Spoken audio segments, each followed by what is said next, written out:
Hello and welcome back to the channel for another College TF review. Today I'm taking a look at the Lucky Cat ET-01 MEE, or a live-action version from the Bumblebee movie of Bumblebee, and his first real Earth mode appearance that we see him use throughout the movie, that being his Volkswagen Bug, of course after he turns into a Jeep and all that stuff, but his main vehicle appearance, so hence this look. Bumblebee movie was a great movie, and I really liked all the characters from that movie. The figures, however, that Hasbro put out, at least of Bumblebee in his Volkswagen form, were not so amazing.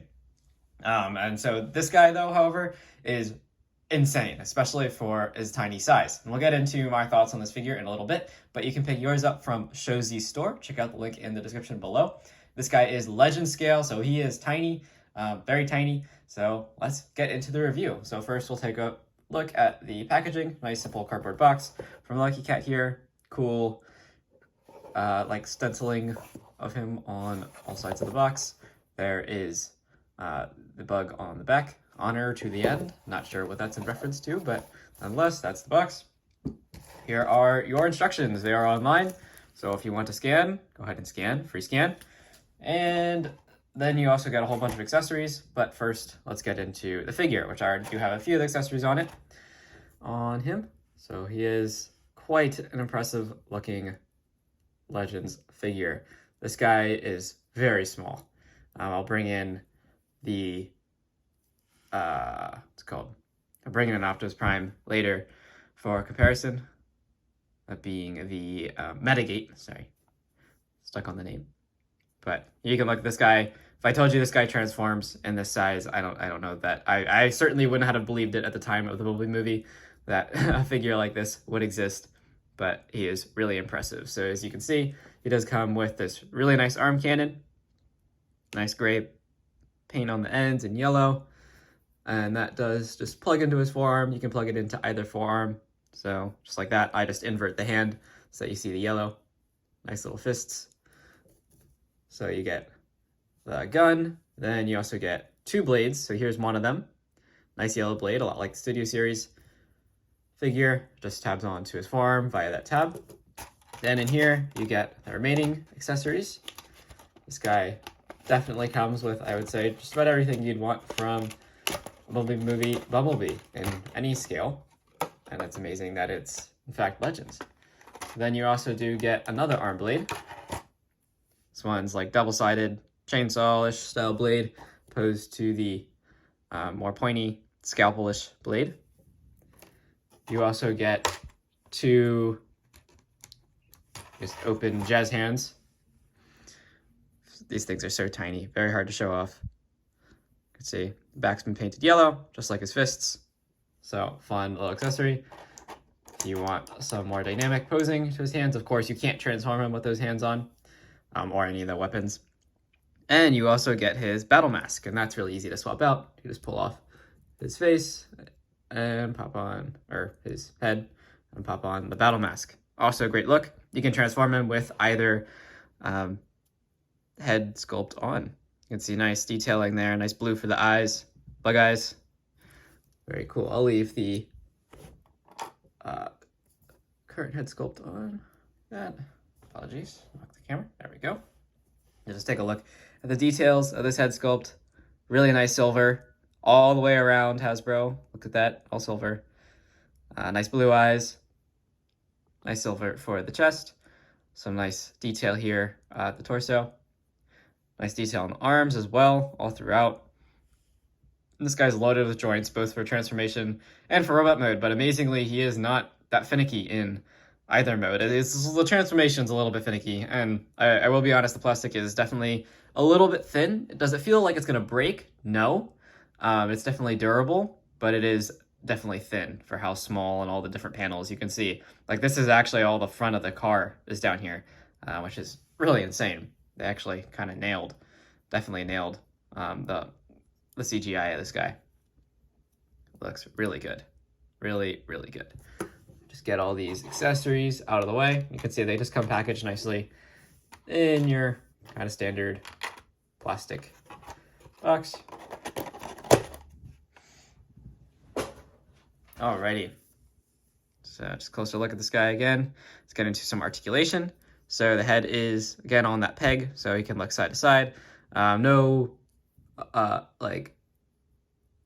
He doesn't have any this way, side to side. He can look up and down a little bit. There's up, and not really down, just kind of up a little bit. And I mean, if you extend that ball joint, you might be able to get, I mean, that just looks kind of weird. The peg joint, I mean, but you can get him looking up a little bit more. I will say all the joints on this guy out of the package are very stiff. They're incredibly stiff.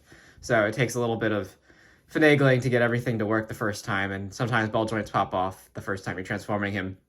But they're very easy to pop back on, and some of that I found was just because the joints are painted on the inside, so that made it a little tricky to transform. But so full 360 rotation at the shoulder, you do also get that movement, and you can get some, due to transformation, some little extra upward movement, and you can kind of reposition his shoulders how you like. So if you want it a little higher, you can have them a little higher.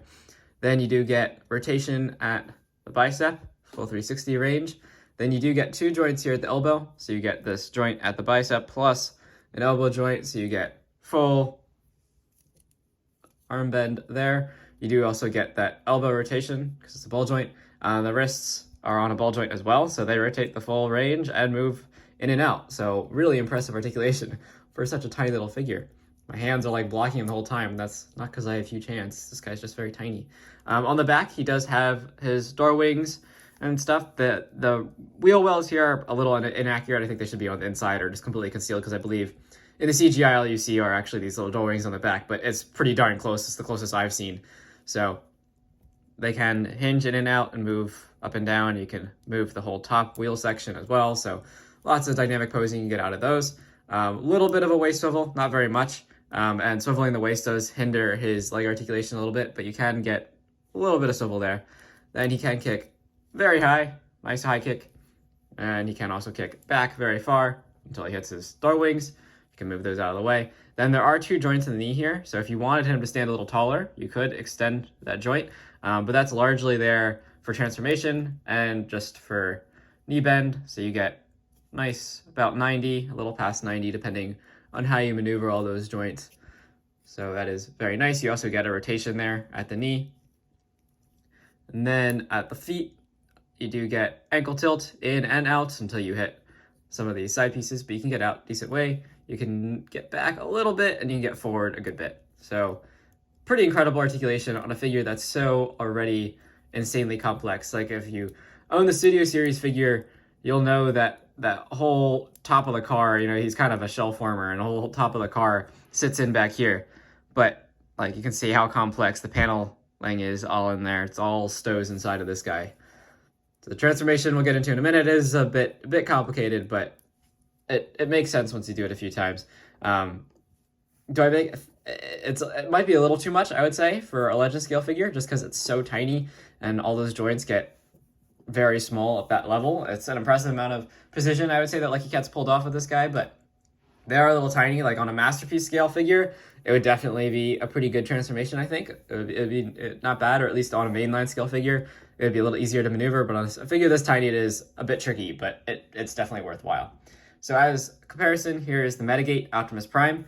Lucky Cat is coming out with their own Bumblebee Movie Optimus Prime, but for now, this is the comparison I have. And I think these two work fantastic with each other. You know, in that end scene of the Bumblebee movie, we see them talking to each other, and I think that scales pretty well to what we see in the movie. And I mean, both of these figures are fantastic. In terms of quality, at the moment, I would give it to Metagate. This guy's got die cast in him, thicker plastic, so we'll see how their Bumblebee turns out. I would imagine it'll be a little simpler than this guy, but in terms of engineering and just overall matching movie appearance, this guy is one of the best Bumblebee movie Bumblebees I've ever seen. So really fun to see that. I hope both of these companies go and, you know, maybe retool this a little bit into a Rise of the Beast Optimus Prime, and same thing with Bumblebee, make it a Rise of the Beast, or at least Camaro mode Bumblebee. So definitely pretty cool figures here. Really, really digging these guys. But it is amazing also the articulation on this guy. He's got more articulation than this Prime. So, you know, just in terms of size, the fact that this tiny little figure that transforms with way more panels and parts has more articulation than this guy, there is that difference. But this guy is definitely a lot heavier. He's a nice figure. Highly recommend the Metagate Optimus Prime. And check out that review if you haven't already. But let's get into transformation. So to begin with, just come to the front and detach the chest. And then I like to just go ahead and fold these sides up. Now, all the instructions for this guy are online. It's a YouTube video, not the greatest quality, but I'll try and do better here. So then you're just gonna start unfolding everything. And as you can see, you get a ball joint inside here and a ball joint in there. And so just keep unfolding everything until it all is unfolded. So, and as you can see, yeah, ball joints do tend to pop off a little bit.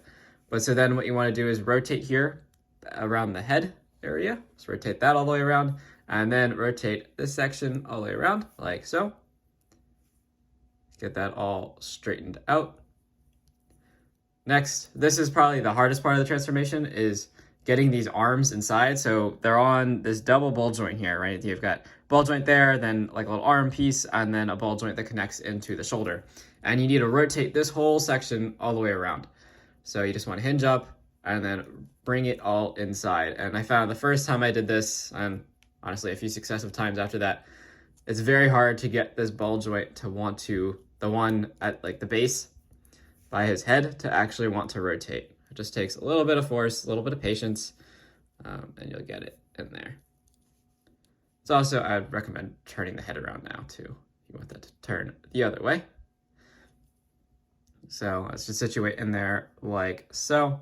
Then you want to take the arm, rotate down so that the joint at the top is facing down, then rotate at the elbow, and then just bend like this.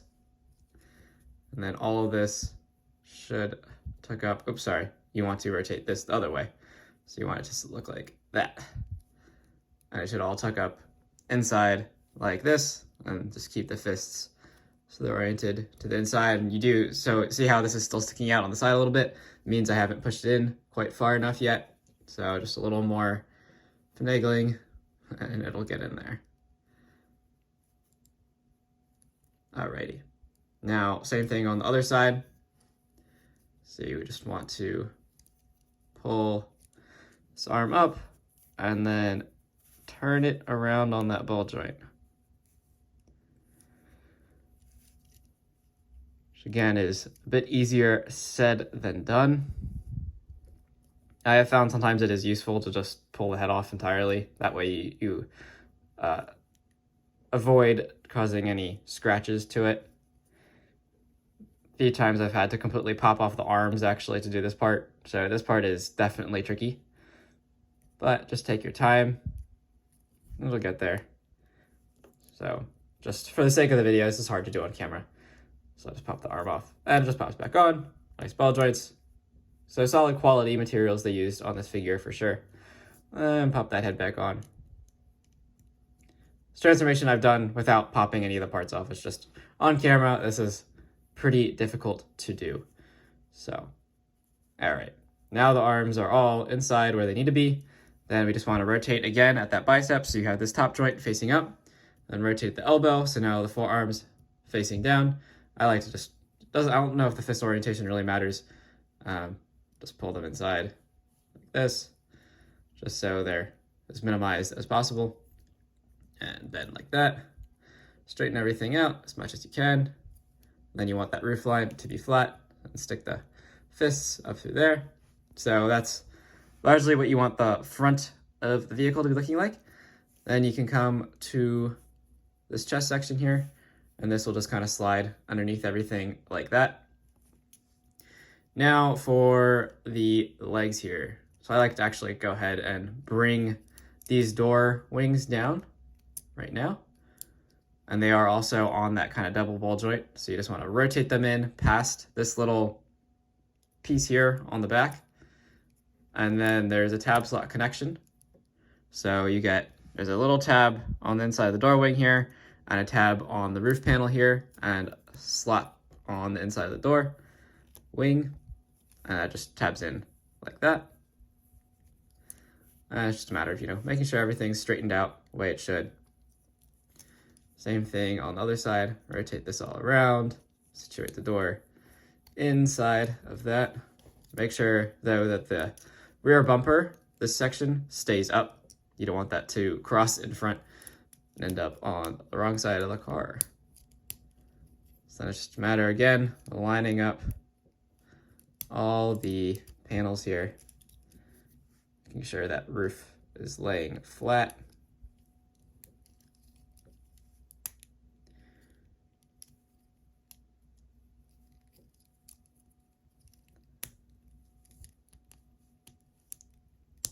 There we go. There's one side, get the other side back in. Alrighty. So you should have something like this, and you can see half the bug is formed. Now the legs, I think, are the most impressive part of this guy, because so many pieces of the car mode are actually in the legs, which I love because he's not actually a shell former. So you want to go ahead and detach the sides of the legs here, like that. And then this whole section is on a double ball joint, so just lift that out. And then rotate these sections around so you actually see sides of the car. And then there's this, the fender here is on a little slider, so just slide that back, like so. End up with that. And then the insides of the legs, you want to remember that joint I was showing you on the legs, you want to go ahead and extend that, and then rotate so the kneecaps are facing inside. This just helps you with aligning everything.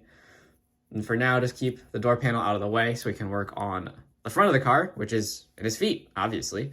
So then go ahead and just open up the foot here and flip around that hood of the car. And then this also is on a double ball joint. So you want to extend it, rotate around, and then just tuck the foot back inside. So you end up with this. Then you'll see you have a little tab here, which goes into a slot on the inside of the fender there. So you just want to rotate this around and line everything up, and it should seat like that. So then go ahead, do the same thing on the other side. So just open up each side of the leg here, like so. Pull it out on the double hinge joint.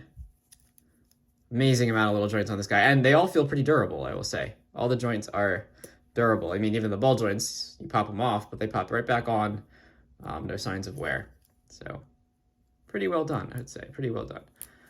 Rotate this fender around, extend that ball joint, rotate this whole piece around, tuck that foot on the inside, like so.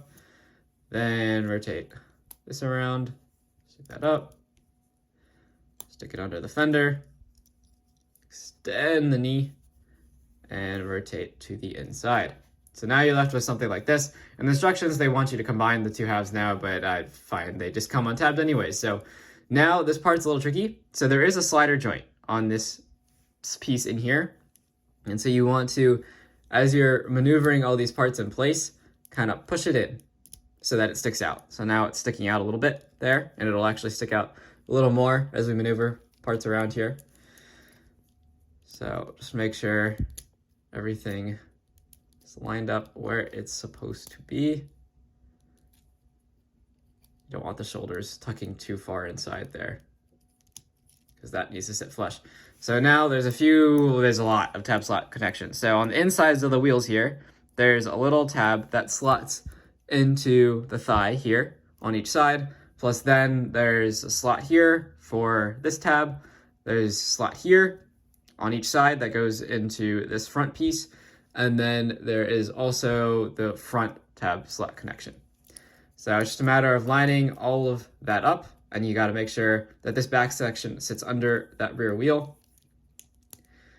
So what I like to do is, just to make sure everything's lined up, first I like to get it connected in the back and then work my way forward. So there's that back connection is in. And then inevitably probably that front section will come untabbed, but fix that later. And then just line everything else up. Inside here. Tab this top piece in. Like that. Oopsies.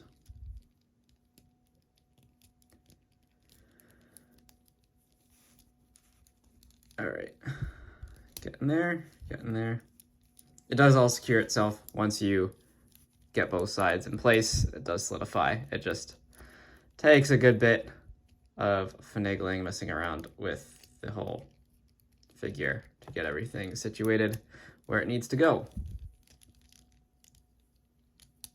It's definitely much more complex transformation than what we've seen from Metagate thus far.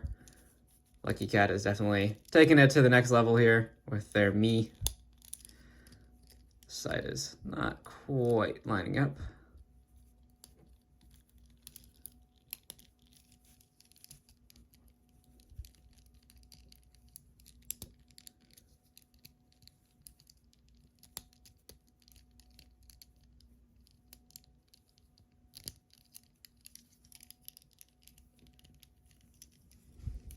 Make sure then this is all situated. It needs to go.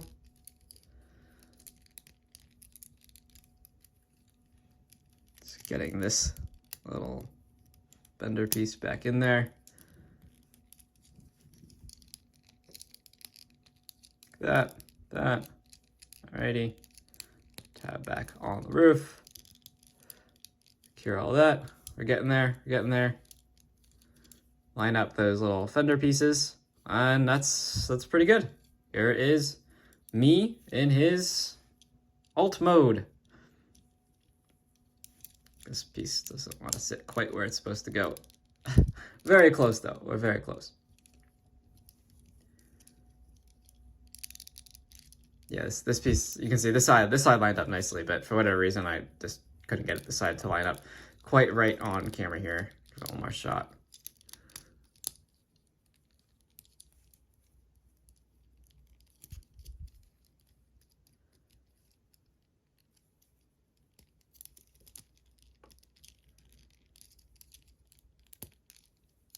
That's closer.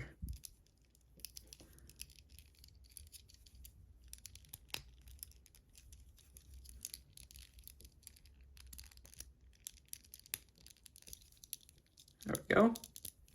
Got it. So there we go. Here is MEE in his alt mode. Nice little Volkswagen Bug, for sure. Definitely looks the part. At first, I didn't think this guy would have rolling wheels because of how he transforms, but nope, all the wheels do roll, in fact. So, love to see that. You gotta have rolling wheels on a car. I mean, what's the point? But you can see the front, pretty darn good profile. I mean, obviously there's a lot of panels because this guy's so tiny and he transforms with tons of parts. So, and there is, I mean, in both modes, both robot and vehicle mode, there is no wasted space on this guy. He is dense. You can see everything is packed in there. Don't even know where the head is. It's somewhere over here right now. So it's on this piece. Tucked way in there, but it'd be actually hard to pick it out. So very well compacted. Now, does he roll? Not really. Because of the way all these robot modes parts situate, I'm sure, you just move them around a little bit. You can get them to roll. The front wheels roll. The back wheels spin, but it's the legs kind of drag on the ground a little bit. So he doesn't roll all that well. But he does look really good. And I'm curious to see, what competition Metagate puts out. Speaking of which, let me transform that Prime and bring him in for a comparison. And here we have Optimus Prime from Metagate compared alongside the Lucky Cat Bumblebee, or MEE. Just for size comparison with these guys, because I think they scale well in robot mode, so you can see them in vehicle mode. I don't imagine what we're getting from Lucky Cat should be very close in size to Metagate's version of Prime, and vice versa for Metagate's version of Bumblebee. So there you go. I think they scale actually really well with one another. The Bumblebee's definitely a little bit big in car mode, but not too far off. Not too far off. Very, very cool. It'd be nice to get a trailer with one of these for Optimus Prime, but these guys are definitely a fun set. So yeah, this guy definitely has his level of fiddle factor, but I think it's well worth it for a figure like this. It's truly a mini masterpiece, right? It's got all the detail you could want. Both modes look pretty phenomenal for how small it is. Nice paint applications where needed. The only thing is, the car mode's a little tricky, just because it's, clearance is a little low, and then the transformation is a bit much. But I still definitely like this figure, and if you liked what you saw, definitely go and check out the link in the description to get yours. I know Metagate will come out with their own, so if you want to wait to see that review once I get Metagate's version of Bumblebee, you can definitely wait on that. Otherwise, check out the review of Metagate's Optimus Prime, see if you like their engineering better, and if not, then hopefully the Lucky Cat Optimus Prime will be even better. I think that one actually has the Matrix embedded in its chest and everything, so definitely check that out once I get it in hand. So thanks for watching this review. As always, please remember to like and subscribe if you enjoyed this review and want to see more, and I'll catch you in the next review. Thanks for watching.